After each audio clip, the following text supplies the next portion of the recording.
je crois qu'on a oublié de nous dire merci. C'est pas grave, ça viendra avec le temps. L'ingratitude, je suis bien placé pour le savoir, c'est une maladie non transmissible à l'homme. Mais je le dis pour tous les gouvernants africains qui n'ont pas eu le courage, vis-à-vis de leurs opinions publiques, de le porter, aucun d'entre eux ne serait aujourd'hui avec un pays souverain si l'armée française ne s'était pas déployée dans cette région. Le gouvernement de la République du Tchad exprime sa vive préoccupation suite aux propos tenus récemment par le président de la République française, Emmanuel Macron, qui reflètent une attitude méprisante à l'égard de l'Afrique et des Africains.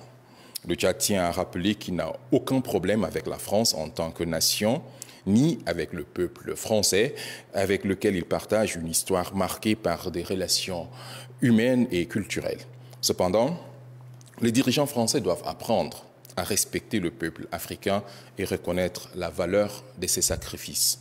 L'histoire atteste que l'Afrique, y compris le Tchad, a joué un rôle déterminant dans la libération de la France lors des 2 grandes guerres mondiales, un fait que la France n'a jamais véritablement reconnu.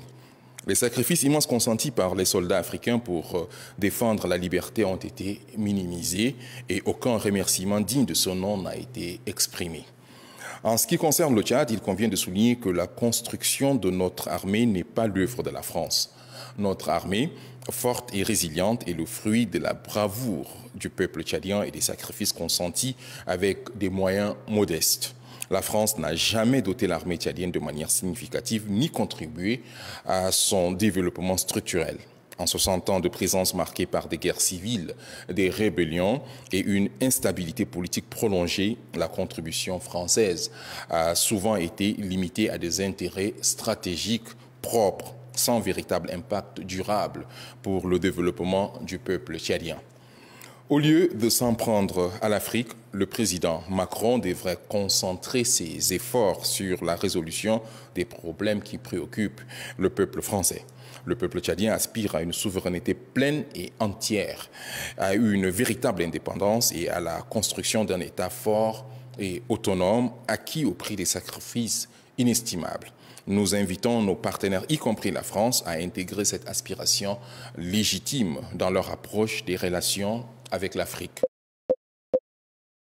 Alors, on a eu la réaction immédiate d'Ousmane Sonko qui a tweeté. On a également eu un communiqué de presse du Tchad que je vous ai partagé sur un autre compte. Vous pouvez aller voir. Donc, on va lire ce qu'a dit Ousmane Sonko. Le président Emmanuel Macron a affirmé aujourd'hui que le départ annoncé des bases françaises aurait été négocié entre les pays africains qui l'ont décrété et la France. Il poursuit en estimant que c'est par simple commodité et par politesse que la France a consenti la primeur de l'annonce à ces pays africains. Je tiens à dire que dans le cas du Sénégal, cette affirmation est totalement erronée. Aucune discussion ou négociation n'a eu lieu à ce jour et la décision prise par le Sénégal découle de sa seule volonté en tant que pays libre, indépendant et souverain. Il déclare enfin qu'aucun pays africain ne serait aujourd'hui souverain si la France ne s'était déployée.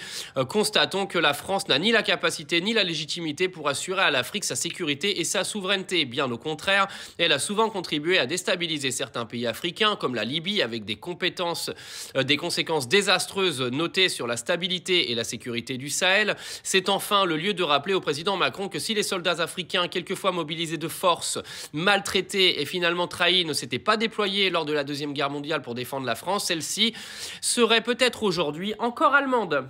Alors la déclaration d'Ousmane Sonko, elle pique. On oublie seulement une chose, c'est qu'une grande partie de l'argent qui est dans notre porte-monnaie vient précisément de l'exploitation depuis des siècles de l'Afrique. Pas uniquement, mais beaucoup viennent de l'exploitation de l'Afrique. Alors, il faut avoir un petit peu de bon sens, je ne dis pas de générosité, de bon sens, de justice, pour rendre aux Africains, je dirais, ce qu'on leur a pris, d'autant que c'est nécessaire si l'on veut éviter les pires convulsions ou difficultés avec les conséquences politiques que ça comporte dans le prochain avenir.